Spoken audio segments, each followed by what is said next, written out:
ഏവർക്കും വന്ദനം. നമ്മുടെ ഭാരതീയ സംസ്കൃതി ആത്മീയ ഗ്രന്ഥങ്ങളാൽ സമ്പുഷ്ടമാണ്. 2 ഇതിഹാസങ്ങൾ, 4 വേദങ്ങൾ, 5 ഉപവേദങ്ങൾ, 6 വേദാന്തങ്ങൾ, 18 പുരാണങ്ങൾ, 64 കലകൾ, 108 ഉപനിഷത്തുകൾ, അങ്ങനെ അനേകം മഹത് ഗ്രന്ഥങ്ങളുടെ കലവറയാണ് നമ്മുടെ ഭാരതീയ സംസ്കൃതി, സനാതന ധർമ്മം. സനാതനം എന്നാൽ ഒരിക്കലും നശിക്കാത്തത്. സനാതന ധർമ്മത്തിൽ അധിഷ്ഠിതമായ ഈ ഭാരത സംസ്കൃതിയാണ് നമ്മുടെ ധർമ്മം പരിപാലിച്ച് നമ്മളെ മുന്നോട്ട് കൊണ്ടുപോകാൻ പ്രേരിപ്പിക്കുന്നത്. നമ്മുടെ ജീവിത സാക്ഷാത്കാരത്തിനും ആത്മീയ സാക്ഷാത്കാരത്തിനും ആയിട്ട് ഈ ഗ്രന്ഥങ്ങളെല്ലാം അതിൻ്റെ തത്വങ്ങൾ എഴുതി വച്ചിരിക്കുന്നു. മാനവരാശിക്ക് ധർമ്മം പരിപാലിച്ച് ജീവിതം നയിക്കാൻ ഈ മനുഷ്യജന്മത്തിലൂടെ ജന്മസാക്ഷാത്കാരം സിദ്ധിക്കുവാനുമാണ് ആത്മസാക്ഷാത്കാരത്തിലൂടെ ജ്ഞാനം പകർന്നു തരുന്ന ഗ്രന്ഥങ്ങൾ. കേവലം ഒരു ഗ്രന്ഥത്തിൽ അധിഷ്ഠിതമല്ല നമ്മുടെ സനാതന ധർമ്മ തത്വങ്ങൾ. അനേകം ഗ്രന്ഥങ്ങളുണ്ട്. ലോകാ സമസ്ത സുഖിനോ ഭവന്തു എന്ന ആപ്തവാക്യം സനാതന ധർമ്മത്തിൽ അധിഷ്ഠിതമാണ്. അതുപോലെ തന്നെയാണ് വസുദൈവ കുടുംബകം. ഈ ലോകം മുഴുവൻ നമ്മുടെ തറവാടാണ്. നമ്മുടെ സനാതന ധർമ്മം മാത്രമാണ് ഇങ്ങനെ ഒരു തത്വം പഠിപ്പിക്കുന്നത്. ലോകം തന്നെ എൻ്റെ തറവാടാണ്. ആ ലോകത്തുള്ള സകല ജീവജാലങ്ങൾക്കും സുഖം ഭവിക്കട്ടെ എന്നാണ് സനാതന ധർമ്മത്തിൻ്റെ ആപ്തവാക്യം. ഈ ഗ്രന്ഥങ്ങളെല്ലാം സംസ്കൃതത്തിലാണ് എഴുതിയിട്ടുള്ളത്. അതുകൊണ്ട് തന്നെ നമ്മളെപ്പോലെയുള്ള സാധാരണക്കാർക്ക് ഇത് വായിച്ച് മനസ്സിലാക്കാൻ, അതേ തത്വത്തിൽ തന്നെ മനസ്സിലാക്കാൻ, അതേ ഡിഗ്രിയിൽ തന്നെ മനസ്സിലാക്കാൻ നമുക്ക് സാധിക്കാറില്ല. കാരണം എന്ന് വെച്ചാൽ നമ്മളെപ്പോലെയുള്ള സാധാരണക്കാർക്ക് സംസ്കൃതം അത്ര അറിയാവുന്നതല്ല. പിന്നെ അതിൻ്റെ പരിഭാഷയും പരിവർത്തനങ്ങളും നമുക്ക് ഉണ്ടെങ്കിലും അതിലൂടെ കിട്ടുന്ന ജ്ഞാനം നമ്മൾ യഥാർത്ഥത്തിലുള്ള സംസ്കൃതത്തിലുള്ള കൃതി വായിക്കുമ്പോൾ കിട്ടുന്നതല്ല. അമ്പലപ്പുഴ പാൽപ്പായസം, എനിക്ക് പാൽപ്പായസം ഉണ്ടാക്കാൻ അറിയാം, പക്ഷേ ഞാൻ ഉണ്ടാക്കുന്ന പാൽപ്പായസം അമ്പലപ്പുഴ പാൽപ്പായസം ആവില്ല. അതുകൊണ്ട് ആ ഭാഷയിൽ എഴുതിയിരിക്കുന്ന ആ കൃതി വായിച്ച് മനസ്സിലാക്കുമ്പോൾ നമുക്ക് കിട്ടുന്ന ആ ആസ്വാദന രസം അതിൻ്റെ തർജ്ജിമയിൽ നമുക്ക് കിട്ടാറില്ല. ഈ ഗ്രന്ഥങ്ങളുടെ എല്ലാം സാരാംശം ഗ്രഹിക്കാൻ നമുക്ക് ബുദ്ധിമുട്ടുണ്ട്. ഈ പറഞ്ഞ ഉപനിഷത്തിൻ്റെയും വേദങ്ങളുടെയും പുരാണങ്ങളുടെയും ഇതിഹാസങ്ങളുടെയും എല്ലാം സാരാംശം ആറ്റിക്കുറുക്കിയെടുത്ത് ശുദ്ധമായ മലയാളത്തിൽ നമുക്ക് എഴുതി തന്നിട്ടുള്ള ഒരു മഹാകാവ്യമുണ്ട്. അതാണ് ജ്ഞാനപ്പാന. ജ്ഞാനപ്പാന എന്നാൽ ജ്ഞാനവും പാനയും 2 അക്ഷരങ്ങൾ, 2 വാക്കുകൾ അതിനകത്തുള്ളത്. പാന എന്നാൽ ഈരടികൾ എന്നാണ് അർത്ഥം. കവി ഉദ്ദേശിച്ചത് ഈരടികൾ എന്നാണ്. ജ്ഞാനം എന്നാൽ ഈ ശരീരമല്ല ഞാൻ, എന്നുള്ളിൽ വസിക്കുന്ന ആത്മാവാണ് ഞാൻ എന്ന തത്വം മനസ്സിലാക്കുന്നതാണ് ജ്ഞാനം.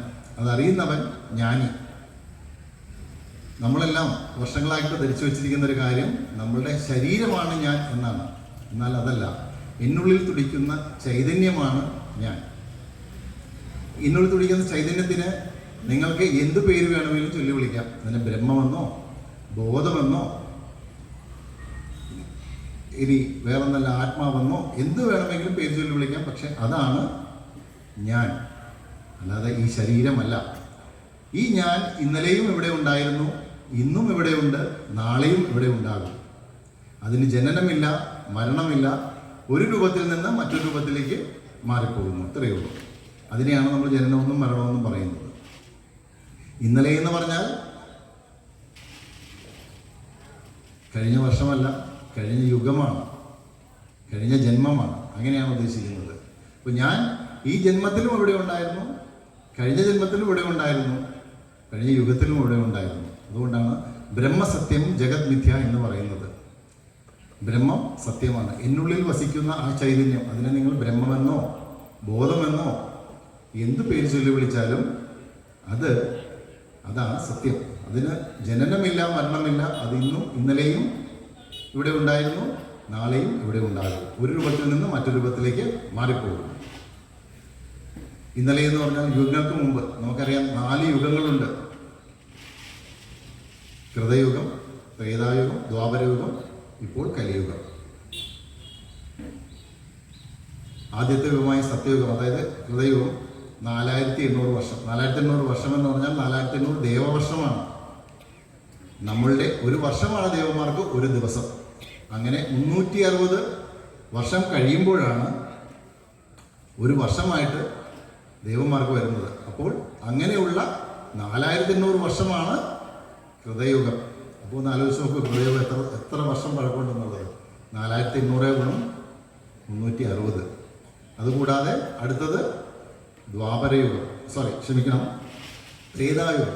കൃതയുഗത്തിൽ കൃത എന്ന് പറഞ്ഞാൽ 4, മത്സ്യം, കൂർമ്മം, വരാഹം, നരസിംഹം, 4 അവതാരങ്ങളുണ്ടായ യുഗം. ആ യുഗം 4800 ദേവവർഷങ്ങളായിരുന്നു. 4800 ദേവവർഷം എന്ന് പറയുമ്പോൾ 4800 ഗുണം 360, അത്രയും വർഷങ്ങൾ സത്യയുഗം ഉണ്ടായിരുന്നു, അതായത് കൃതയുഗം. പിന്നെ വന്നതാണ് ത്രേതായുഗം. ത്രേതായുഗം 3 അവതാരങ്ങളുണ്ടായിരുന്നു. പരശുരാമൻ, ശ്രീരാമൻ, പിന്നെ വാമനനും വന്ന സമയം. അങ്ങനെ 3 അവതാരങ്ങൾ വന്ന ത്രേതായുഗം 3600 വർഷം. 3600 വർഷം ഗുണം 360. അതിനുശേഷം ദ്വാപരയുഗം, 2 എന്ന് പറയുന്നത് ധർമ്മത്തിന് 4 പാദങ്ങളുണ്ട്.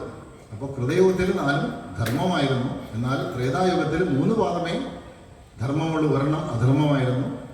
ദ്വാപരയുഗത്തിൽ 2ഉം 2ഉമായിരുന്നു, 2 ധർമ്മവും 2 അധർമ്മവും. കലിയുഗത്തിൽ 3 ഭാഗവും അധർമ്മമാണ്, 1 ഭാഗമേ ധർമ്മമുള്ളൂ. അപ്പോൾ അതുകൊണ്ടാണ് കലിയുഗത്തിൽ ഇന്ന് മൂല്യച്യുതി സംഭവിച്ചുകൊണ്ടിരിക്കുന്നത്. അധർമ്മമാണ് എവിടെയും വിളയാടുന്നത്. അപ്പോൾ ഇത്രയും വർഷങ്ങൾ ഈ ഭൂമിയിൽ നമ്മളുടെ ഈ ആത്മാവ് ഉണ്ടായിരുന്നു. ഈ 4 യുഗങ്ങൾക്ക് മുന്നേ, 4 യുഗങ്ങൾ കൂടുമ്പോൾ ചതുർയുഗം എന്ന് പറയുന്നു. അങ്ങനെ 71 ചതുർയുഗങ്ങൾ ചേരുമ്പോഴാണ് ഒരു മന്വന്തരമാകുന്നത്. അങ്ങനെ 14 മന്വന്തരങ്ങൾ കഴിയുമ്പോൾ ഒരു കൽപ്പമാകുന്നു. ഈ ഒരു കൽപ്പം ആണ് ബ്രഹ്മാവിൻ്റെ ആയുസ്. അതിനുശേഷം ബ്രഹ്മാവിൻ്റെ പുതിയ അവതാരങ്ങൾ വരുന്നു. ഈ ബ്രഹ്മാവിന് മാറി അടുത്ത ബ്രഹ്മാവിൻ്റെ അവതാരം എത്തുന്നു. അപ്പോൾ നമുക്ക് കണക്ക് കൂട്ടാൻ പറ്റുമോ?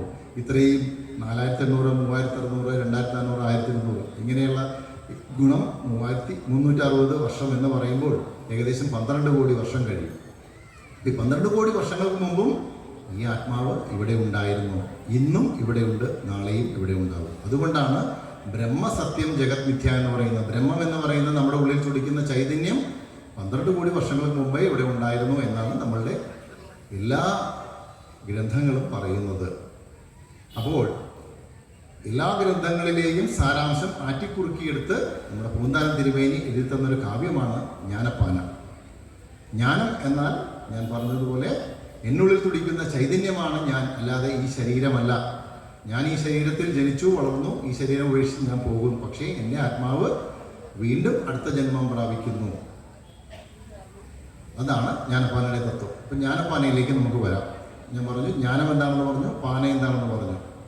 പാന ഈരടികളാണ്. അപ്പോൾ ഈരടികളായിട്ടാണ്, ഈ 2 വരികളായിട്ടാണ് ജ്ഞാനപ്പാന എഴുതിയിട്ടുള്ളത്.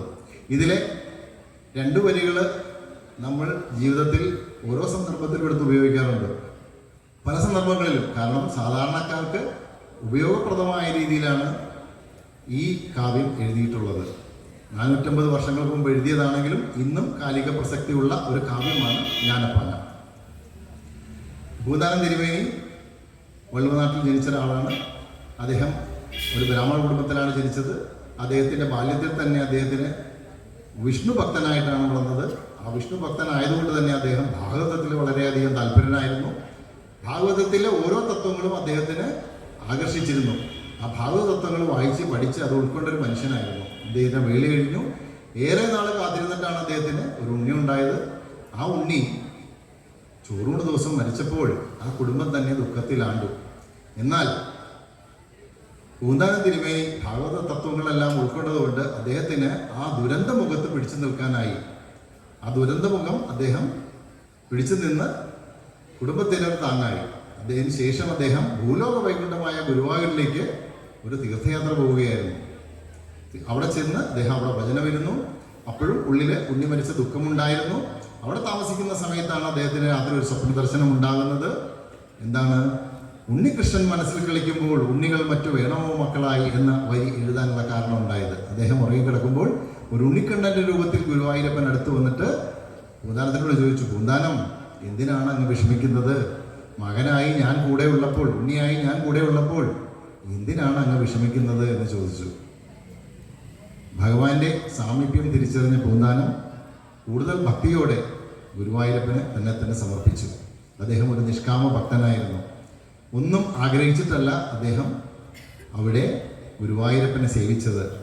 നമുക്കെല്ലാവർക്കും പ്രാർത്ഥിക്കാൻ ഓരോരോ കാരണങ്ങളുണ്ടാവും. പക്ഷേ പൂന്താനം തന്നെ ഗുരുവായൂരപ്പന് സമർപ്പിക്കുമായിരുന്നു. തൻ്റെ ശ്വാസനിശ്വാസത്തിലും എന്ന് വേണ്ട ഊണിലും ഉറക്കത്തിലും അദ്ദേഹം ഗുരുവായൂരപ്പനായിരുന്നു എല്ലാം. നിഷ്കാമ ഭക്തനായിരുന്നു. അതുകൂടാതെ അദ്ദേഹത്തിൻ്റെ ഭക്തിയും അചഞ്ചലമായിരുന്നു. ഒരു കാലത്തും കുറയോ കൂടുകയോ ചെയ്യാത്ത അങ്ങ് ഏറ്റവും ഉച്ചസ്ഥായിൽ നിൽക്കുന്ന ഒരു ഭക്തിയായിരുന്നു പൂന്താനത്തിൻ്റെ. അങ്ങനെ ഗുരുവായൂരപ്പനെ ഭജിച്ച് സേവിച്ച് അവിടെ നടക്കുന്ന കാലത്ത് ഒരു ദിവസം അദ്ദേഹം സന്ധ്യയ്ക്ക് സഹസ്രനാമം, വിഷ്ണു സഹസ്രനാമം ചൊല്ലുന്ന വേളയിൽ അദ്ദേഹം പറഞ്ഞ ഒരു വരിയിൽ ഒരു അക്ഷരപ്പിശകുണ്ടായി. അദ്ദേഹം പറഞ്ഞു, പത്മനാഭോ അമരപ്രഭോ എന്നാണ് വായിച്ചത്. പത്മനാഭോ അമരപ്രഭോ എന്നാണ് വായിക്കേണ്ടിയിരുന്നത്. ലോപസന്ധിയിലാണ് എഴുതിയിരിക്കുന്നത്, പക്ഷെ ആഗമസന്ധിയിൽ വേണം വായിക്കാൻ. അദ്ദേഹം വായിച്ചത് പത്മനാഭോ മരപ്രഭോ എന്നാണ്. അപ്പോൾ ഇത് കേട്ടിരുന്ന പണ്ഡിതന്മാരിൽ എല്ലാവരും ഉണ്ടായിരുന്നു അവിടെ. എൽപ്പത്തൂർ ചോദിച്ചു, മരപ്രഭോ അതെന്ത് സാധനം, അതാരാണ് എന്ന് ചോദിച്ചു. അപ്പോൾ വിഷണ്ണായെന്ന പൂന്താനം ഭഗവാനെ എന്ന് വിളിച്ചപ്പോൾ ശ്രീകോവിൽ നിന്നൊരു അശരീരി കേട്ടു, മരപ്രഭുവും ഞാൻ തന്നെയാണ് എന്ന്. അപ്പോൾ പൂന്താനത്തിന് സന്തോഷമായി. എല്ലാവർക്കും മറുപടി കിട്ടിയപ്പോൾ പൂന്താനത്തിൻ്റെ ഭക്തിയിൽ ഭഗവാന്റെ അംഗീകാരമായിട്ട് അതിനെ കണക്കാക്കി. ഇന്നും ഗുരുവായൂരമ്പലത്തിലെ തെക്കേ നടയിൽ മരപ്രഭുവിൻ്റെ ഒരു ശില്പമുണ്ട്. ബ്രഹ്മവിഷ്ണു മഹേശ്വരമാണെന്ന പ്രകൃതി സങ്കല്പത്തിൽ ഒരു മരപ്രഭുവിനെ ഉണ്ടാക്കി വെച്ചിട്ടുണ്ട്. അതിന് ചുറ്റും ഒരു പ്രഭാമണ്ഡലമുണ്ട്, പഞ്ചലോഹത്താൽ നിർമ്മിച്ചിട്ടുള്ള പ്രഭാമണ്ഡലം. ആ പ്രഭാമണ്ഡലത്തിൻ്റെ ഉള്ളിൽ അപൂർവമായ ഔഷധക്കൂട്ടിലുള്ള ഒരു ഘൃതമാണ്. ഘൃതം എന്ന് വെച്ചാൽ നെയ്യ്. അതിപ്പോൾ തന്നെ ഏകദേശം 20 വർഷത്തോളമായി അതത് ഉണ്ടാക്കി വെച്ചിട്ട്. അതിനിയും 21 വർഷങ്ങൾ കൂടി കഴിഞ്ഞാൽ അത് തുറക്കുമെന്നാണ് പറയുന്നത്. അത് പ്രത്യേക ഔഷധ മൂല്യമുള്ള ഒരു നെയ്യായിട്ട് അന്ന് ഭക്തർക്ക് ലഭിക്കും.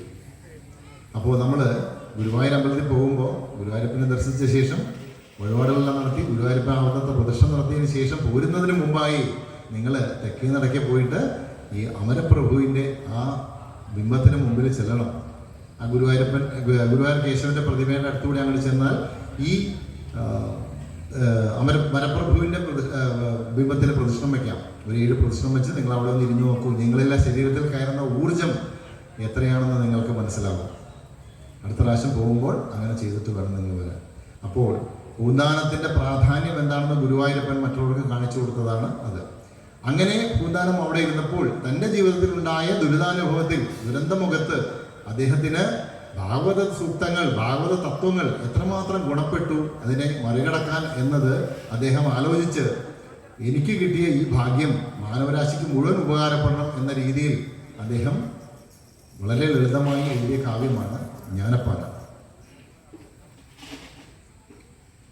ദുരന്തമുഖത്ത് പകച്ചു നിന്നപ്പോൾ അദ്ദേഹം പതറാതെ ഗുരുവായൂരപ്പൻ അഭയം പ്രാപിച്ച് ഗുരുവായൂരപ്പൻ ഓരോ സാഹചര്യം ഒരുക്കിക്കൊടുത്ത് അനുഭവ സമ്പത്തിൽ ഇത്ര ലളിതമായി, ഇത്ര കാൽപ്പനികതയോടെ, ഇത്ര ചിട്ടവട്ടമായിട്ട് സമകാലിക പ്രസക്തിയുള്ള 450 വർഷങ്ങൾക്ക് മുമ്പ് എഴുതിയ ആ കാവ്യത്തിന് ഇന്നും പ്രസക്തിയാണ്. അതിനെക്കുറിച്ചാണ്, അതിൽ നാളെ പാനയിൽ കൂടി പറയുന്ന തത്വത്തെക്കുറിച്ചാണ് നമ്മൾ ഒന്ന് വിശകലനം ചെയ്യാൻ പോകുന്നത്. ജ്ഞാനപ്പാനയിൽ ആദ്യം തന്നെ ഗുരുനാഥൻ തുണ ചെയ്യുക സന്തതം, തിരുനാമങ്ങൾ അവന്മേലെപ്പോഴും പിരിയാതെ ഇരിക്കണം നമ്മുടെ നരജന്മം സഫലമാക്കിയിടുവാൻ എന്നാണ് പൂന്താനം എഴുതിയത്. നമ്മൾ എന്ത് കാര്യം തുടങ്ങുമ്പോഴും മാതാപിതാ ഗുരു ദൈവം എന്ന് സ്മരിച്ചാണ് തുടങ്ങേണ്ടത്. അതാണ് പൂന്താനം ഇവിടെ പ്രാവർത്തികമാക്കിയത്. ഗുരുനാഥൻ തുണ ചെയ്യുക സന്തതം, തിരുനാമങ്ങൾ നാവിന്മേലെപ്പോഴും. ഏതൊരു കുട്ടിയെയും തിരുനാമങ്ങൾ പഠിപ്പിക്കുന്നത്, സന്ധ്യാസമയത്ത് തിരുനാമം ചൊല്ലുന്ന ഒരു പതിവുണ്ട് നമ്മളുടെ എല്ലാ കുടുംബത്ത്. ഇപ്പോൾ അതൊക്കെ കുറഞ്ഞു വരുവാണ്. എങ്കിലും അപൂർവം ചില ഗ്രഹങ്ങളിൽ ഇപ്പോഴും കാണാം. പക്ഷേ നിങ്ങൾ നിങ്ങളുടെ കുട്ടികളെ സന്ധ്യയ്ക്ക് നാമം ചൊല്ലാൻ പഠിപ്പിക്കണം. ആ നാമം ചൊല്ലാൻ പഠിപ്പിക്കുന്നത് അച്ഛനും അമ്മയുമാണ്. അതാണ് അവിടെ ഗുരുനാഥൻ തുണ ചെയ്യുക സന്തതം തിരുനാമങ്ങൾ നാവിന്മേൽ എപ്പോഴും എന്ന് പറയുന്നത്. തിരുനാമങ്ങൾ പഠിപ്പിച്ച അച്ഛനെയും അമ്മയും അവിടെ ഓർത്തു.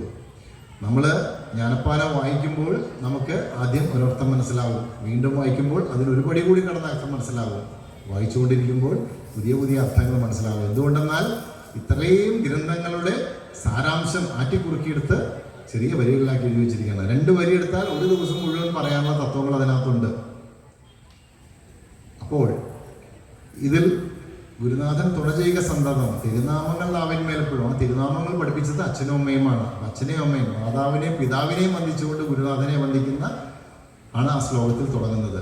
ഗുരുനാഥനെ വന്ദിച്ച് തുടങ്ങുന്ന അദ്ദേഹത്തിൻ്റെ ഗുരുത്വം എത്രമാത്രം ഉണ്ടെന്ന് ആലോചിച്ച് നോക്കുക.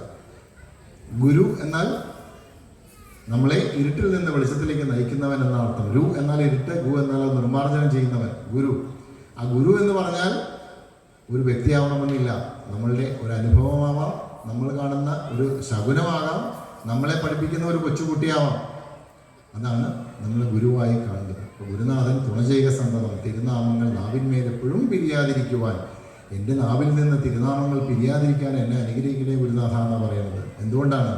ഈ കലിയുഗത്തിൽ നമുക്ക് മോക്ഷം കിട്ടാൻ നമുക്ക് വേണ്ടത് തിരുനാമ ജപമാണ്.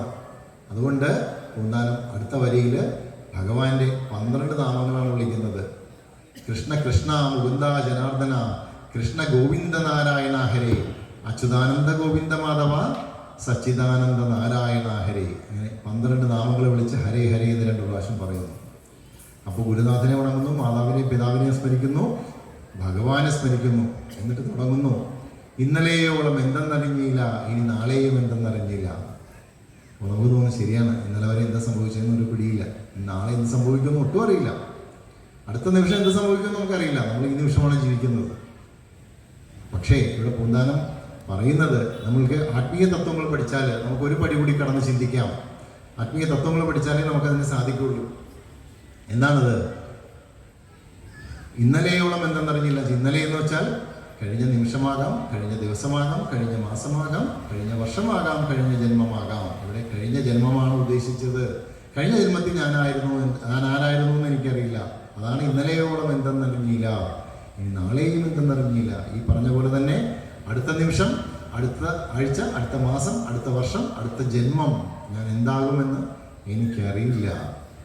അതാണ് ഇന്നലെയോളം എന്തെന്നറിഞ്ഞില്ല, ഇനി നാളെയും എന്തെന്നറിഞ്ഞില്ല. നമ്മൾ പക്ഷെ ആദ്യമായി വായിക്കുമ്പോൾ നമുക്ക് ഇന്നലെ ഞാൻ നാളെ ഇന്നലെ വിചാരിക്കുള്ളൂ. പക്ഷെ ഇങ്ങനെയുള്ള അർത്ഥങ്ങളുണ്ട്. അതാണ് ആധ്യാത്മിക ജ്ഞാനം ഉണ്ടാകുമ്പോൾ നമുക്ക് പടിപടിയായി ഇതിൻ്റെ അന്തരാർത്ഥങ്ങൾ മനസ്സിലാകും. അതിന് ജ്ഞാനപ്പാനം വീണ്ടും വീണ്ടും വായിച്ചുകൊണ്ടിരുന്നാൽ മതി. ജ്ഞാനപ്പാനം നോക്കിക്കഴിഞ്ഞാൽ കേവലം താളുകൾ മാത്രമാണുള്ളത്. ഞാനിപ്പോൾ എത്രയോ ഗ്രന്ഥങ്ങളുടെ കണക്ക് പറഞ്ഞു. ഇത്രയും ഗ്രന്ഥങ്ങളിലുള്ള തത്വങ്ങൾ ആറ്റിക്കുറുക്കിയെടുത്ത് അദ്ദേഹം എഴുതി വെച്ചിരിക്കുകയാണ് അതിനകത്ത്. അതിലൊരു ചിട്ടയിൽ തന്നെയാണ് എഴുതിയിരിക്കുന്നത്. അപ്പോൾ ഈ കേവലം താളുകളുള്ള ഈ പുസ്തകത്തിൻ്റെ വില വളരെ കുറവാണ്. അതിൻ്റെ വിലയല്ല നോക്കേണ്ടത്, അതിൻ്റെ മൂല്യമാണ് നോക്കേണ്ടത്. അതിൻ്റെ മൂല്യം നമുക്ക് അളക്കാൻ പറ്റാത്തതാണ്. അത് പറഞ്ഞു തരുന്ന ജ്ഞാനം അതിനെ അളക്കാനാവില്ല, അത്രയ്ക്കുണ്ട് ജ്ഞാനം. അതാണ് ജ്ഞാനപ്പാനയുടെ മഹത്വം. അപ്പോൾ ഇന്നലെയോളം എന്തെന്നറിഞ്ഞില്ല, ഇനി നാളെയും എന്തെന്നറിഞ്ഞില്ല. അപ്പോൾ നമ്മൾ ജീവിക്കുന്നത് ഈ ഒരു നിമിഷത്തിലാണ്. നമ്മൾ ഈ ഒരു നിമിഷത്തിലാണ് പ്രാധാന്യം കൊടുക്കേണ്ടത്. ഈ ഒരു നിമിഷം എന്ന് പറഞ്ഞാൽ നമ്മൾ ജീവിച്ചിരിക്കുന്ന ഈ നിമിഷം. നമ്മൾക്കൊരു ദിവസത്തിൽ 60 നാഴികയുണ്ട്. നിങ്ങൾ 60 നാഴികയിൽ ഒരു നാഴിക നിങ്ങൾക്ക് വേണ്ടി മാറ്റിവെക്കണം. ഒരു നാഴിക എന്ന് പറഞ്ഞാൽ 24 മിനിറ്റാണ്. ഒരു ദിവസത്തിൽ ഈ 24 മിനിറ്റ് നിങ്ങൾക്ക് വേണ്ടി മാറ്റിവെക്കുക. എന്തിന്? നിങ്ങൾക്ക് വേണ്ടി തന്നെ. കാലത്തൊരു 12 മിനിറ്റ്, വൈകിട്ടൊരു 12 മിനിറ്റ്. അതായത് കാലത്ത് അരനാഴിക, വൈകിട്ട് അരനാഴിക. രാവിലെ നിങ്ങളുടെ വീട്ടിലെല്ലാം വിളക്കൊളുത്തുന്നുണ്ടാവും. നിങ്ങൾ രാവിലെ കുളിക്കുന്നവരായിരിക്കും. കുളിച്ചു കഴിഞ്ഞ് വന്നാൽ ആ ദീപം നോക്കി നിങ്ങൾ 12 മിനിറ്റ്, അരനാഴിക നേരം നിങ്ങൾക്ക് വേണ്ടി തന്നെ ധ്യാനിക്കുക. നിങ്ങൾക്ക് വേണ്ടി തന്നെ ധ്യാനിക്കുക. നിങ്ങൾ ജീവിതത്തിൽ നാളെ നേരിടാൻ പോകുന്ന വെല്ലുവിളികളെ നിങ്ങൾക്ക് തരണം ചെയ്തു പോകാൻ നിങ്ങളുടെ മനസ്സിനെ പ്രാപ്തനാക്കാൻ. നമ്മൾ കണ്ടിട്ടുണ്ട്, പലരും ജിമ്മിൽ പോകുന്ന കണ്ടിട്ടുണ്ട്. എന്തിനാണ്? ശരീരം പുഷ്ടിപ്പെടുത്തി കാണിക്കാൻ എന്ന് പറഞ്ഞ പോലെ ഇത് മനസ്സിനുള്ള ഒരു വ്യായാമ മുറയാണത്. ഏകാഗ്രത വർദ്ധിപ്പിക്കാൻ മനസ്സിൽ.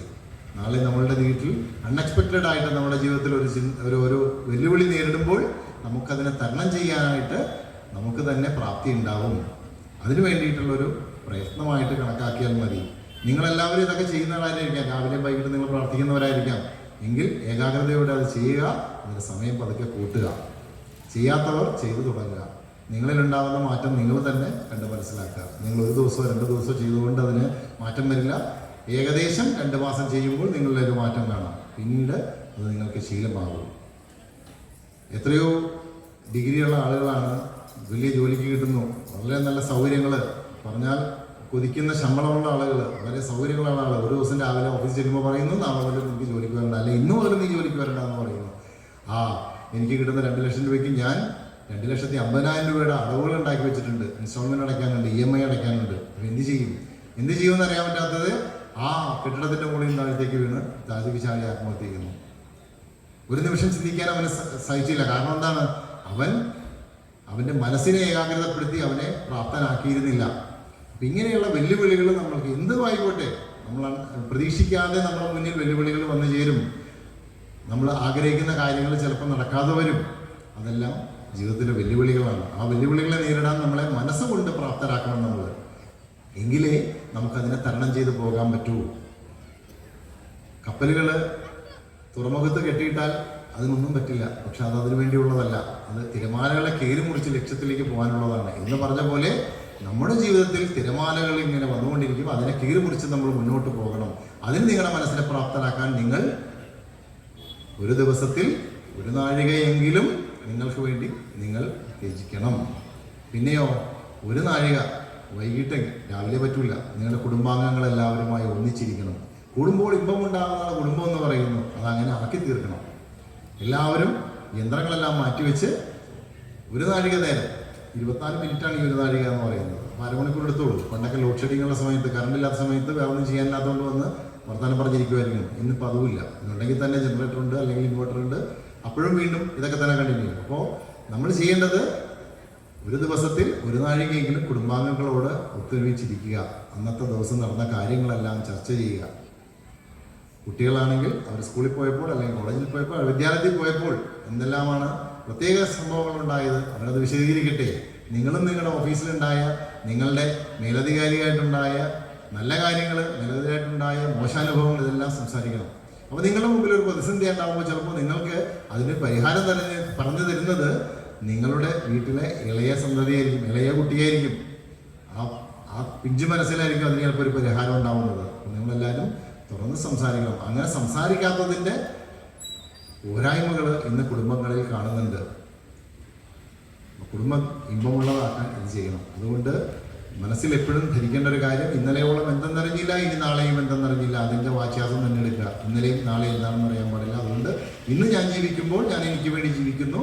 എൻ്റെ ആത്മാവിനെ, എൻ്റെ മനസ്സിനെ പാകപ്പെടുത്തി ഞാൻ ജീവിതത്തിലെ വെല്ലുവിളികളെ നേരിടാൻ ഞാൻ എന്നെ തന്നെ പാകപ്പെടുത്തുമെന്ന് തീരുമാനിക്കുക. ഇനിയോ, ഇന്നീ കണ്ട തടിക്ക്, ഇന്നെന്നെ കാണുന്ന ഈ തടിക്ക് വിനാശം ഇന്ന നേരമെന്ന് ഇതോ അറിയില്ല. നമ്മളെ കാണുന്ന തടി, നമ്മുടെ തടി, അല്ലെങ്കിൽ നമ്മൾ കാണുന്ന നമ്മളുടെ ഉറ്റവരുടെ, ഉടയവരുടെ, മിത്രങ്ങളുടെ, അല്ലെങ്കിൽ മറ്റുള്ളവരുടെ ആ ശരീരം, അത് അതിനുള്ള നാശം ഇന്ന നേരമെന്ന് ഏതോ അറിയില്ല. സത്യമല്ലേ? ഏത് നിമിഷം വേണമെങ്കിലും എന്ത് സംഭവിക്കാം ഈ ശരീരത്തിന്. ഞാനിപ്പോഴും ഓർക്കുന്നു, ഒരു സൂപ്പർ സ്പെഷ്യാലിറ്റി ഹോസ്പിറ്റലിൽ ശസ്ത്രക്രിയ നടത്തിക്കൊണ്ടിരുന്ന ഒരു വിഷഗ്വരൻ ഡോക്ടർ ആ ഓപ്പറേഷൻ ടേബിളിന് സമീപം മോഹാലസ്യപ്പെട്ട് വീണു, അവിടെ വെച്ച് മരിക്കുന്നു. ഓപ്പറേഷൻ തിയേറ്ററിലാണ്, എല്ലാ സൗകര്യങ്ങളും ഉണ്ട്. അദ്ദേഹത്തിന് ജീവൻ രക്ഷിക്കാൻ സാധിച്ചില്ല. അപ്പം നമുക്ക് അടുത്ത നിമിഷം നമുക്ക് എന്താ സംഭവിക്കുന്നത് നമുക്ക് അറിയില്ല. അതുകൊണ്ട് ഇന്ന് ഈ തടിക്ക് കണ്ട വിനാശം ഇന്ന നേരമെന്ന് ഏതും അറിയില്ല. കണ്ടങ്ങിരിക്കും ജനങ്ങളെ കണ്ടില്ലെന്ന് വരുത്തുന്നതും ഭഗവാൻ. ശരിയാണ്. ഇന്ന് കാലത്ത് കണ്ടാൽ ചിലപ്പോൾ വൈകുന്നേരം കാണാനുണ്ടാവില്ല. അദ്ദേഹത്തിൻ്റെ ശരീരം വെടിഞ്ഞ് ആത്മാവ് പോയിട്ടുണ്ടാവും. കണ്ടിരിക്കും ജനങ്ങളെ കണ്ടില്ലെന്നോ വരുത്തുന്നതും ഭഗവാൻ. 2-4 ദിനം കണ്ടൊരുത്തനെ തണ്ടിലേറ്റി നടത്തുന്നതും ഭഗവാൻ. അതും സത്യമാണ്, അല്ലേ? ഓർക്കാപ്പുറത്ത് ഓരോരുത്തരും ധനികന്മാരായി മാറുന്നു. അതും ദൈവത്തിൻ്റെ ഒരു ലീലാവിലാസം. അതുപോലെ തന്നെയാണ് മാളിക മുകളേറിയ മന്നൻ്റെ തോളിൽ മാറാപ്പ് കയറ്റുന്നതും ഭഗവാൻ. 450 കൊല്ലം മുമ്പ് ഊന്നാൻ എഴുതി വെച്ചതാണ്. 450 കൊല്ലം മുമ്പ് മാളികകളുണ്ടായിരുന്നോ? ഉണ്ടായിരുന്നു. എവിടെ? രാജസൗധങ്ങൾ, രാജാവ് താമസിക്കുന്ന സ്ഥലങ്ങൾ. അതുകൊണ്ടാണ് മാളിക മുകളേറിയ മന്നൻ്റെ എന്ന് പറഞ്ഞ, മന്നൻ എന്ന് വെച്ച രാജാവ്, തോളിൽ മാറാപ്പ് കയറ്റുന്നതും ഭഗവാൻ. അദ്ദേഹത്തിൻ്റെ കെടുകാര്യസ്ഥതയും പിടിപ്പുകേടും ദുർഭരണവും കൊണ്ട് അദ്ദേഹത്തിന് രാജ്യവും നഷ്ടപ്പെട്ടു, എല്ലാം നഷ്ടപ്പെട്ടു. അദ്ദേഹം ഒരു ഭാണ്ഡവും എടുത്ത് നടക്കേണ്ട അവസ്ഥയായി. ഇന്നത്തെ കാലത്ത് സൂട്ട് കേസ് സ്റ്റോറിയൊന്നുമില്ലല്ലോ. അപ്പോൾ ഭാണ്ഡത്തിൽ കെട്ടിയാണ് എല്ലാം കൊണ്ടുപോകുന്നത്. അങ്ങനെ ഭാണ്ഡം കെട്ടിക്കൊണ്ടുപോകേണ്ട അവസ്ഥ വരുന്നു.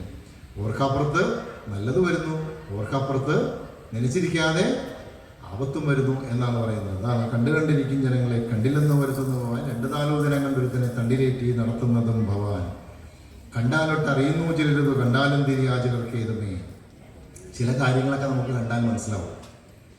നമ്മളുടെ മുമ്പിൽ വളരെയധികം കഷ്ടപ്പെട്ട് ജീവിച്ചിരുന്ന ഒരു കുടുംബത്തിൽ കുട്ടി പഠിച്ച് വളർന്ന് വലിയ നിലയിലെത്തി.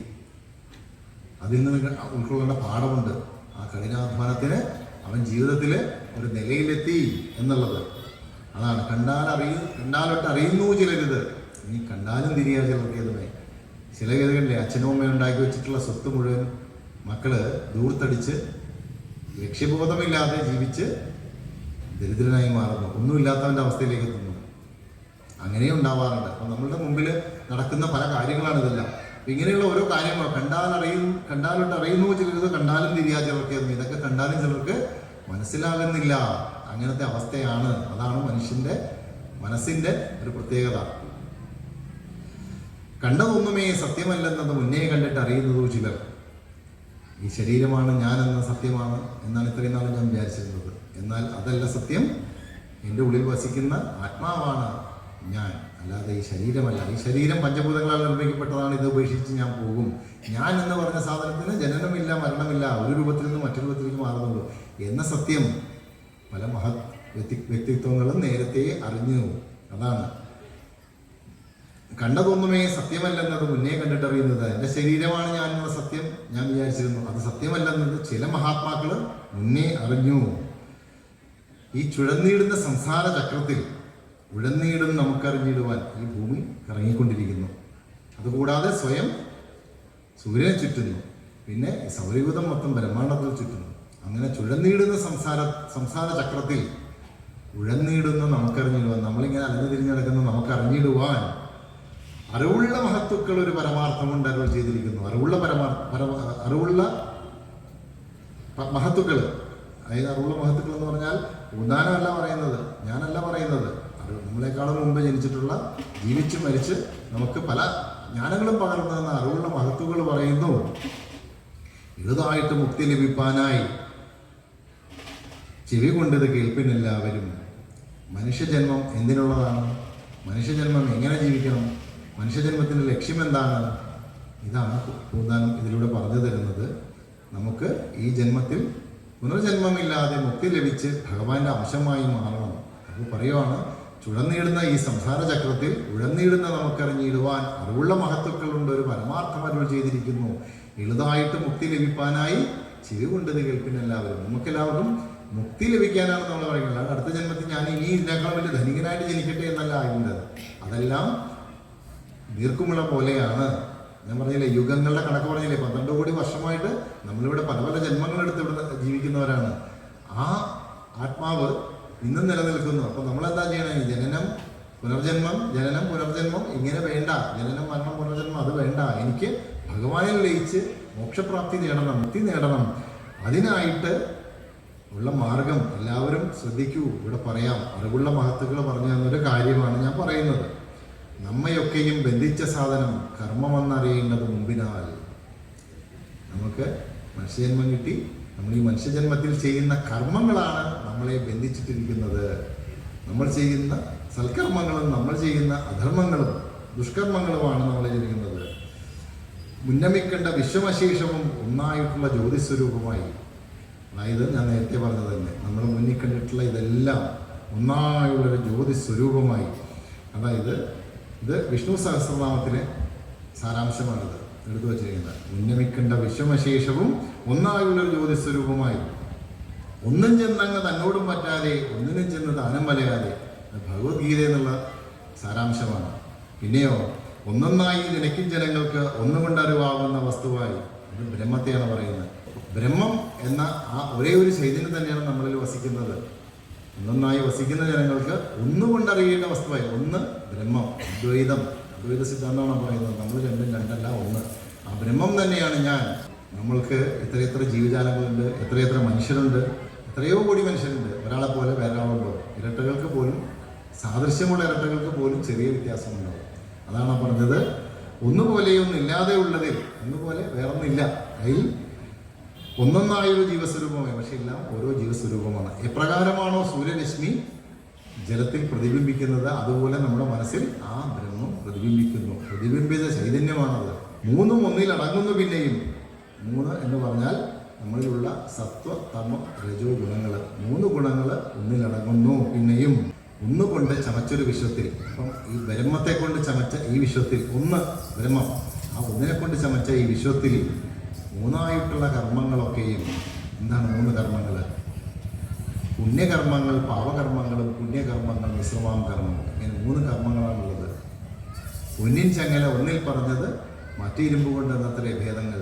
നമ്മൾ ചെയ്യുന്ന സൽക്കർമ്മങ്ങൾക്ക് നമ്മൾ പൊന്നിൻ ചങ്ങലയാലാണ് ബന്ധപ്പെട്ടത്. നമ്മളെല്ലാവരും കർമ്മബദ്ധരാണെന്ന് പറഞ്ഞല്ലോ. അതിൽ നമ്മൾ ചെയ്യുന്ന ഈ മനുഷ്യജന്മം കിട്ടിയിട്ട് നമ്മൾ ചെയ്തിട്ടുള്ള സൽക്കർമ്മത്തിനെ നമ്മൾ പൊന്നിൻ ചങ്ങല കൊണ്ടാണ് നമ്മളെ ബന്ധിപ്പിച്ചിട്ടുള്ളത്. നമ്മൾ ചെയ്തിട്ടുള്ള ദുഷ്കർമ്മങ്ങൾക്ക്, അധർമ്മങ്ങൾക്ക് നമ്മൾക്ക് ഇരുമ്പ് ചങ്ങലയാണ്. ഇനി 2-4 എടുത്തു പണി ചെയ്ത ചങ്ങലയല്ലോ മിശ്രമാം കർമ്മവും. നമ്മൾ എല്ലാവരും ഒരു ദിവസം ഒരുപാട് സൽക്കർമ്മങ്ങളും ചെയ്യുന്നുണ്ട്, അതിനേക്കാളേറെ പാവങ്ങളും ചെയ്യുന്നുണ്ട്. പക്ഷേ നമ്മൾ ഈ ഭഗവാന്റെ നാമങ്ങൾ ഒന്നായിട്ടും മറ്റൊന്നായിട്ടും പറയുന്നത് കൊണ്ട് ആ പാപങ്ങളെല്ലാം നള്ളിഫൈ ചെയ്ത് പോകുന്നു, ഇല്ലാണ്ടായി പോകുന്നു. അതാണ് ഏറ്റവും വലിയ ഭാഗ്യം. നമ്മളുടെ സുഹൃത്തുക്കൾക്കും നമ്മളുടെ കൂട്ടുകാർക്കും രാഷ്ട്രീയ സാംസ്കാരിക രംഗത്തുള്ളവരുടെയൊക്കെ പേര് ഭഗവാന്റെ പേരുണ്ട്. അപ്പം നമ്മൾ ഭഗവാനെ എന്ന് വിളിക്കുവാണെങ്കിലും അതല്ലാതെ കളിയാക്കി വിളിച്ചാലും അറിയാതെ വിളിച്ചാലും നമുക്കതിലൂടെ ഒരു പുണ്യം കിട്ടുന്നുണ്ട്. അതുകൊണ്ടാണ് നമ്മളൊരു ദിവസം ചെയ്യുന്ന ഒരുപാട് പാപങ്ങളൊക്കെ കഴുകി പോകുന്നത്. അത് പറയുന്നു, നിങ്ങൾ ചെയ്യുന്ന സൽക്കർമ്മങ്ങൾക്ക് നിങ്ങൾക്ക് ബന്ധനം പൊന്നിൻ ചങ്ങല കൊണ്ടാണ്, ദുഷ്കർമ്മങ്ങൾക്ക് ഇരുമ്പ് ചങ്ങല കൊണ്ടാണ്, മിശ്രമാം കർമ്മത്തിന് 2-4 എടുത്തത്, 2 കൊണ്ടും എടുത്ത് പണി ചെയ്ത മിശ്രമാം കർമ്മവും. ബ്രഹ്മാവാദിയായി ഈച്ചയേറുമ്പോളം കർമ്മബദ്ധരെന്നറിഞ്ഞാലും. അപ്പോൾ നമ്മൾ വിചാരിക്കും ഈ കർമ്മം നമ്മളെ തളച്ചിട്ടിരിക്കുന്നു, മനുഷ്യനെ തളച്ചിട്ടിരിക്കുന്നു, മനുഷ്യന് മാത്രമുള്ളതല്ല. ബ്രഹ്മാവാദിയായി ഈച്ചയേറുമ്പോളം കർമ്മബദ്ധരെന്നറിഞ്ഞാലും ഭുവനങ്ങളെ സൃഷ്ടിക്കുക എന്നതും ഭുവനാദ്യ പ്രളയം കഴിവുകളും കർമ്മവാശത്തെ ലംഘിക്കുക എന്നതും ബ്രഹ്മാവിനും വെളുതല്ല പോലും. ഈ ബ്രഹ്മാദ്യ പ്രളയം എന്ന് പറഞ്ഞാൽ ഞാൻ നേരത്തെ പറഞ്ഞില്ലേ ഒരു കണക്ക്, ചതുർയുഗങ്ങൾ 71 കഴിയുമ്പോഴാണ് ഒരു മന്വന്തരമാകുന്നത്. അങ്ങനെ 14 മന്വന്തരം കഴിയുമ്പോഴാണ് കൽപ്പം. അതാണ് പ്രളയം, അന്ത്യകാലം എന്ന് പറയുന്നത്. അതാണ് അതുവരെ ഈ ബ്രഹ്മാവിന് പോലും കർമ്മബന്ധത്തെ ഒഴിവാക്കാനാവില്ല. അവരെല്ലാവരും കർമ്മബന്ധം എന്നറിഞ്ഞാലും ദിക്പാലകന്മാരും അവണ്ണം ഓരോരോ ദിക്ക് തോറും തലച്ചു കിടക്കുന്നത്. എല്ലാവർക്കും അതുപോലെ കർമ്മബന്ധമുണ്ട്. ദിക്പാലകന്മാരും അങ്ങനെയാണ് നടന്നത്. നമ്മൾ അമ്പലത്തിൽ വരുമ്പോൾ ആദ്യം നമ്മൾ ഭൂമിയിലൊന്ന് തൊട്ട് വന്ദിക്കണം. നമ്മൾ പാദസ്പർശം ക്ഷമസ്വമേ എന്ന് പറഞ്ഞിട്ട് നേരെ അമ്പലത്തിനകത്ത് കയറുമ്പോൾ നമ്മളുടെ അമ്പലത്തിലെ സോപാനപ്പടിയുടെ മുമ്പിലായിട്ട് കാണുന്നതാണ് ഒരു വലിക്കൽ കാണാം. അഷ്ടദിക്പാലകരെ പ്രതിഷ്ഠിച്ചിട്ടുണ്ട്. അല്ലെങ്കിൽ ആ കൊടിമരത്തിന് ചുവട്ടിൽ കാണാം അഷ്ടദിക്പാലകരെ. അകത്ത് ആ സോപാനപ്പടിയുടെ നടക്കുന്നതിനെ കാണുന്നതാണ് ഇന്ദ്രൻ, കിഴക്കിൻ്റെ ദേവത. അത് കഴിഞ്ഞാലോ തെക്ക് കിഴക്ക്, അവിടെ അഗ്നികോൺ, അവിടെ അഗ്നിയാണ്.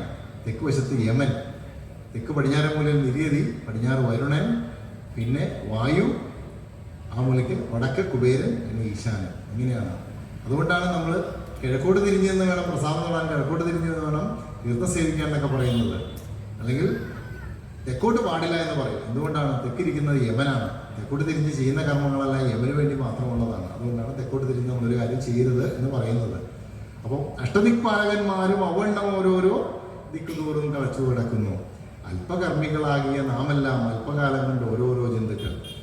നേരത്തെ പറഞ്ഞ കഥ തന്നെ. ഇത്രയും യുഗങ്ങളുടെ കഥ ഞാൻ പറഞ്ഞില്ലേ, 4 യുഗങ്ങൾക്ക് മുന്നേ ആണ്. അല്ലെങ്കിൽ ഇപ്പോഴത്തെ ഈ നമ്മളുടെ 100 വർഷം മനുഷ്യൻ്റെ ആയുസ് എന്ന് പറയുന്നത് കേവലം 100 ദിവസമാണ് ദേവന്മാർക്ക്. അപ്പോൾ 100 വർഷം ജീവിച്ചിരുന്നാൽ അത് നിങ്ങളുടെ അല്പായുസാണ്. അല്പകർമ്മികളാകിയ നാമെല്ലാം അല്പകാലം കൊണ്ട് ഓരോരോ ജന്തുക്കൾ. അപ്പോൾ ഒരു യുഗത്തിൽ തന്നെ നമ്മൾ എത്രയോ ജന്തുക്കളായിട്ട് ജനിക്കുന്നു. അപ്പോൾ നമ്മൾ ചെയ്യുന്ന കർമ്മത്തിൻ്റെ ഫലമായിട്ട് ഓരോരോ ഗർഭപാത്രത്തിൽ പോയി വീഴുന്നു. നമ്മൾ സൽക്കർമ്മം ചെയ്യുമ്പോൾ നമ്മൾ നല്ലവനായിട്ട് ജനിക്കുന്നു, ദുഷ്കർമ്മം ചെയ്യുമ്പോൾ ഒരു ദുരിതമുള്ള ജന്മമായിട്ട് മാറുന്നു എന്നാണ് പറയുന്നത്. ഇതെല്ലാം നമ്മളുടെ ഗ്രന്ഥങ്ങളിലെ സാരാംശം ഈ ജ്ഞാനപ്പാനയിലേക്ക് ഒതുക്കിയിരിക്കണം. അങ്ങനെ നമ്മൾ ചെയ്യുന്ന കർമ്മങ്ങളിൽ സുഹൃതങ്ങൾ ചെയ്യുമ്പോൾ സത്യലോകത്ത് ചെന്ന് വസിക്കുന്നു. ആ സത്യലോകത്ത് വസിച്ചു കഴിഞ്ഞാൽ സുഹൃതം ഒടുങ്ങിക്കഴിയുമ്പോൾ വീണ്ടും നമ്മൾ ജന്മമെടുക്കുന്നു, വീണ്ടും കർമ്മം ചെയ്യാനായിട്ട്. ആ കർമ്മം ചെയ്യാൻ ഭൂമിയിൽ തന്നെ വരണം. 14 ലോകങ്ങളുണ്ട്, അതിൽ ഭൂമിയിൽ തന്നെ വരണം. നമ്മൾ ചെയ്ത സുഹൃത്തുക്കൾ ഒടുങ്ങുമ്പോൾ നമ്മൾ ഈ ഭൂമിയിൽ വന്ന് ജനിച്ച് വീണ്ടും കർമ്മങ്ങൾ ചെയ്ത് പുണ്യമോ പാപമോ പറ്റിയിട്ട് വീണ്ടും അതിൻ്റെ ഫലം അനുഭവിക്കാൻ അതിൻ്റെ സ്വർഗത്തിലോ നരകത്തിലോ പോകേണ്ടി വരുന്നു. നല്ല കർമ്മങ്ങൾ ചെയ്തവൻ സ്വർഗത്തിൽ പോകുന്നു, അല്ലാത്തവൻ നരകത്തിൽ പോയി വീഴുന്നു. അങ്ങനെയാണ് പറയുന്നത്. ഓരോ സ്വർലോകത്തിൽ നിന്നൊരു ജീവൻ പോയി നരലോകെ മഹീശ്വരനാകുന്നു. അങ്ങനെയല്ല, അജൻ ചത്ത് ഗജമായി പിറക്കുന്നു, അങ്ങനെ ഗജം ചത്തങ്ങ് അജവുമായിരുന്നു. അങ്ങനെ നമുക്ക് പല പല ജന്മങ്ങൾ നേടുന്നു നമ്മളുടെ കർമ്മത്തിൻ്റെ ഫലമായിട്ട്. സീമയില്ലാതോളം പല കർമ്മങ്ങൾ ഭൂമിയിൽ നിന്ന് അത്രയും നേടുന്നു ജീവന്മാർ.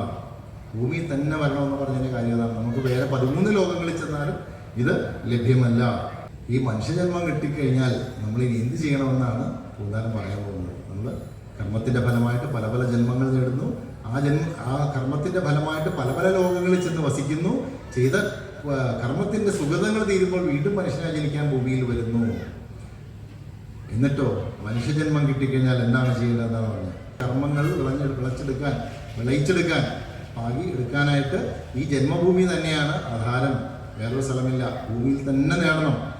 ഭക്തന്മാർക്ക്, ഭക്തശിരോമണികളായിട്ടുള്ള നമ്മളെപ്പോലെയുള്ള ആൾക്കാർക്ക്, മുമുക്ഷു ജനങ്ങൾക്ക്, മുക്തി ആഗ്രഹിക്കുന്നവർക്ക്, മോക്ഷം ആഗ്രഹിക്കുന്നവർക്ക്, പിന്നെയോ ശക്തരായ വിഷയി ജനങ്ങൾക്കും, ഇങ്ങനെയുള്ള വിഷയങ്ങളിൽ ശക്തരായിട്ടുള്ളവർക്കും ഇച്ഛിച്ചിടുന്നതൊക്കെ കൊടുത്തിടും വിശ്വമാതാവ് ഭൂമി ശിവശിവ.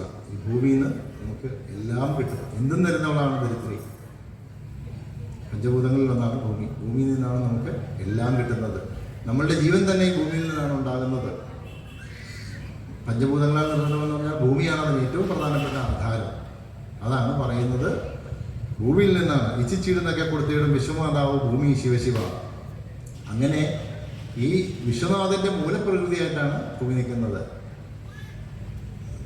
ഭഗവാൻ ഒരു സൃഷ്ടി ഉണ്ടാക്കി കഴിഞ്ഞപ്പോൾ അതിന് പൂർണ്ണതയില്ലാന്ന് തോന്നിയപ്പോൾ അതിനെ പകുത്തിട്ടാണ് ഒരു സ്ത്രീ രൂപം ഉണ്ടാകുന്നത്. അപ്പോഴാണ് അത് രണ്ടും ചേരുമ്പോഴാണ് പൂർണ്ണമാകുന്നത്. അപ്പോൾ ഇവിടെ വിശ്വമാതാവ് നമുക്ക് വേണ്ടതൊക്കെ തരുന്നുണ്ട്. അതുകൂടാതെ വിശ്വനാഥൻ്റെ മൂലപ്രകൃതിയായിട്ടാണത് ജീവിക്കുന്നത്. ഏത്? ഭൂമിദേവി. ഈ ഭൂമിദേവിയുടെ പരിപാലനത്തിന് വേണ്ടിയിട്ടാണ് അവതാരങ്ങളും പലതുണ്ടായത് ഈ ഭൂമിയിൽ. ഒന്ന് ആലോചിച്ച് നോക്കൂ. 10 അവതാരങ്ങളുണ്ട് എന്ന് നമ്മൾ ദശാവതാരം പഠിച്ചിട്ടുണ്ട്. അത് കൽക്കിയുടെ അവതാരമാണ് ഇപ്പോൾ വരാനുള്ളത്. അതിൽ ഈ 10 അവതാരങ്ങളും എന്തിനാണ്? ഭൂമിയുടെ പരിപാലനത്തിനാണ് ഉണ്ടായത്. അല്ലാതെ ഈ 14 ലോകങ്ങൾക്ക് വേറൊരു ലോകത്തിന് വേണ്ടിയിട്ടല്ല ഭഗവാൻ അവതാരം എടുത്തത്. അവനീതര പാലനത്തിനല്ലോ അവതാരങ്ങളും പലതുണ്ട് തോർക്കുമ്പോൾ. അതുകൊണ്ട് വിശേഷിച്ച് ഭൂലോകം 14 ഉള്ളതിൽ ഉത്തമം ഈ ഭൂമിയല്ലോ. 14 ലോകങ്ങളിലും ഏറ്റവും ഉത്തമം ഈ ഭൂമിയാണ് എന്ന് പറയുന്നത് ആരാണ്? വേദവാദികളായ മുനികളും വേദവും ബഹുമാനിച്ച് ചൊല്ലുന്നു. ലവണാംബുതി മധ്യേ വിളങ്ങുന്ന ജംബുദ്വീപ് ഒരു യോജന ലക്ഷവും. ഈ ഭൂമിയാണ് 14 ലോകങ്ങളിൽ വെച്ച് ഏറ്റവും ഉത്തമമായ സ്ഥലം.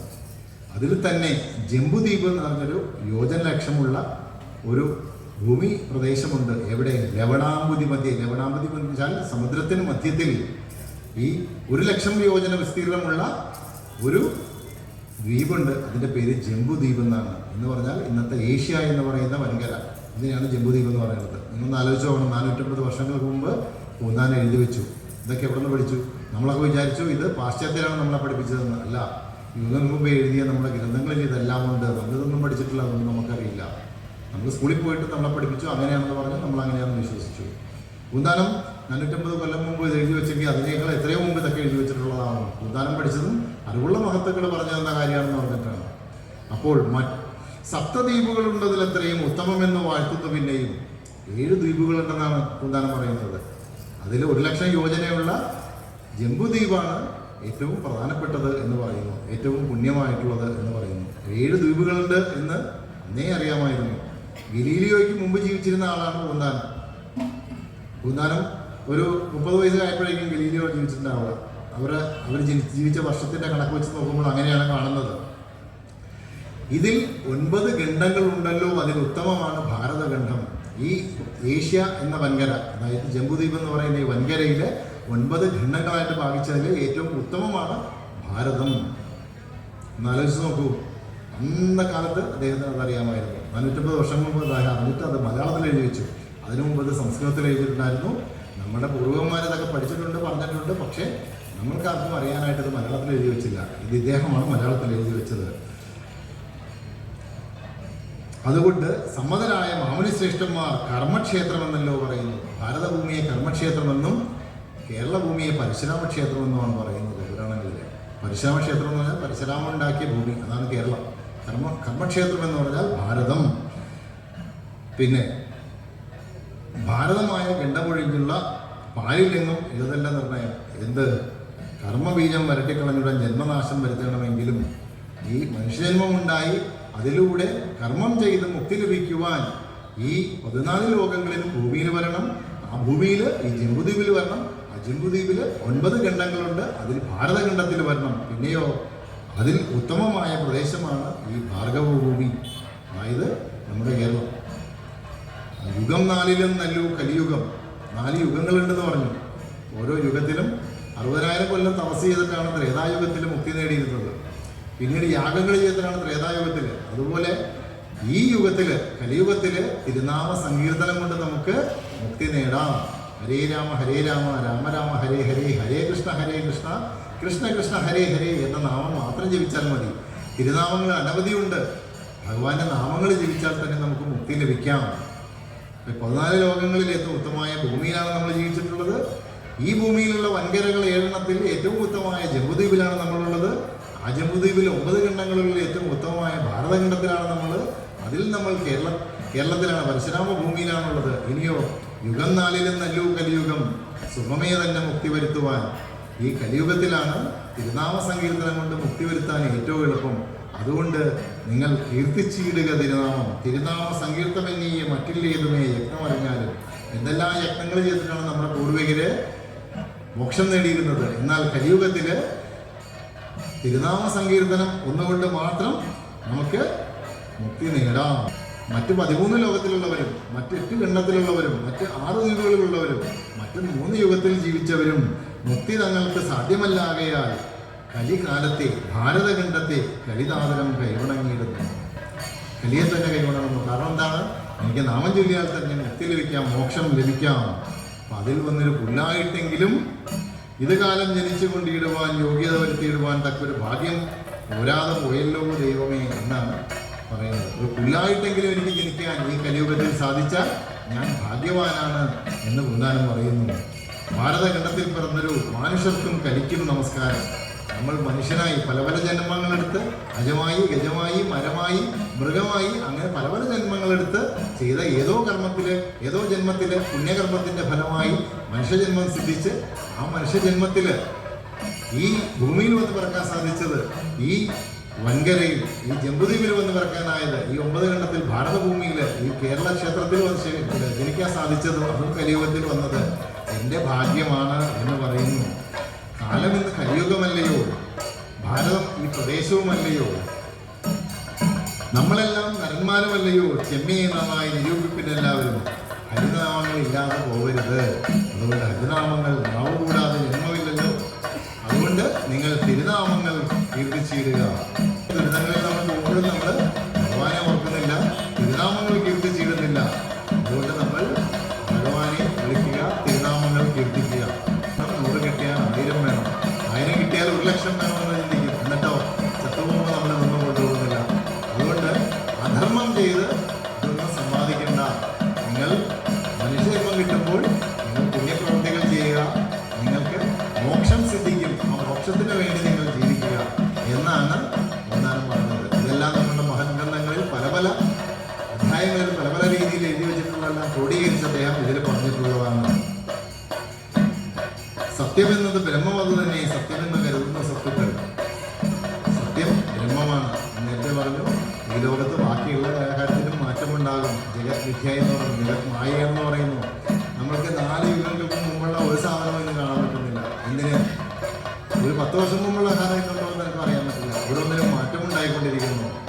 അതുകൊണ്ട് സത്യമെന്നത് ബ്രഹ്മമത് തന്നെ, സത്യമെന്ന് കരുതുന്ന സത്തുക്കൾ.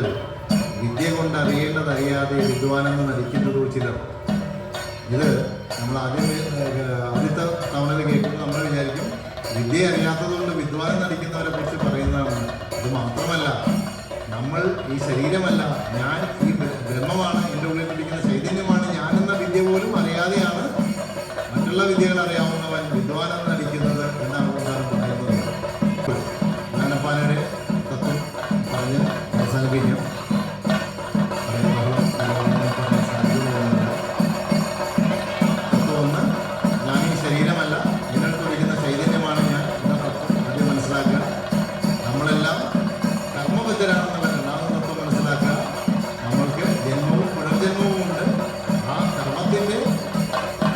അടിസ്ഥാനത്തിൽ നമുക്ക് പുനർജന്മങ്ങൾ ഉണ്ടാകുന്നു. അതുകൊണ്ട് പല പല ജന്മങ്ങൾക്ക് ശേഷം നമുക്ക് കിട്ടുന്ന മനുഷ്യജന്മത്തിൽ പുണ്യം ചെയ്ത് പുണ്യകർമ്മങ്ങൾ ചെയ്ത് മോക്ഷം നേടാനാണ് ശ്രമിക്കേണ്ടത്.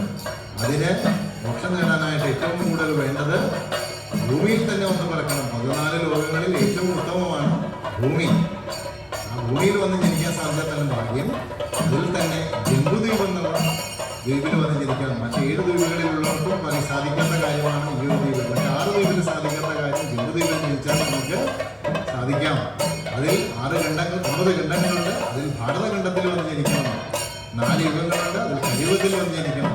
അപ്പോൾ നമുക്കിതെല്ലാം സാധിച്ചു. നരനായി നമ്മൾ ജനിച്ചു. അങ്ങനെ ഈ ഭൂമിയിൽ ഇന്ന് ജീവിക്കുന്ന നമ്മളുടെ മോക്ഷം സിദ്ധിക്കാൻ വേണ്ടി പുണ്യകർമ്മങ്ങൾ ചെയ്ത് ഭഗവാന്റെ തിരുനാമങ്ങൾ സങ്കീർത്തനം ചെയ്ത് നമ്മൾ മോക്ഷം പ്രാപിക്കണം എന്ന ജീവിത തത്വമാണ് ജ്ഞാനമാലയിലൂടെ എന്താണ് നമ്മളെ പഠിപ്പിക്കുന്നത്.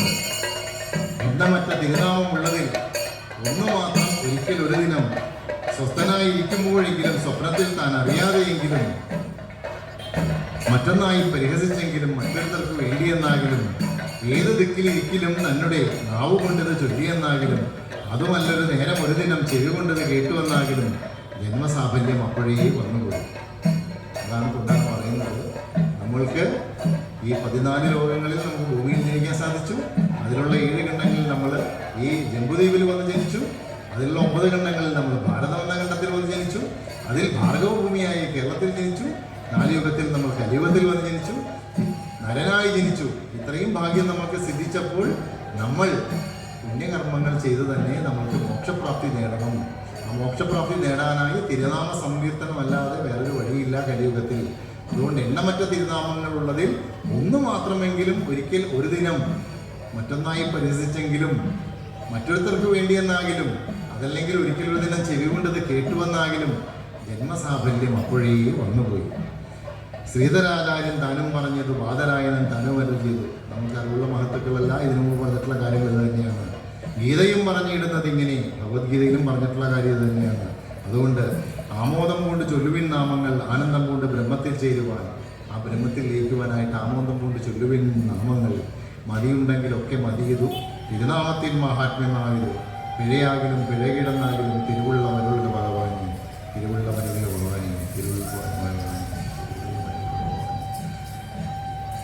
ഈ കുറച്ച് സമയം കൊണ്ട് ഈ ജ്ഞാനപ്പാനയുടെ തത്വം പറയാൻ പറ്റുന്ന രീതിയിൽ പറഞ്ഞു തരാൻ സാധിച്ചതിൽ വളരെ സന്തോഷമുണ്ട്.